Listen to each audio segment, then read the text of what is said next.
we'll guide you through how to find free Figma templates. If you find this helpful, consider subscribing and liking the video. First, go to the Figma website and log in to your account. Once you're in, head over to the CO Kenny Mini tab located on the left-hand side of the screen.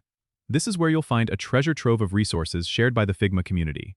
In the search bar, type free templates and hit enter. You'll see a list of various templates that are free to use. You can filter these results by categories like UI kits, icons, or wireframes depending on what you need. Click on a template you find interesting.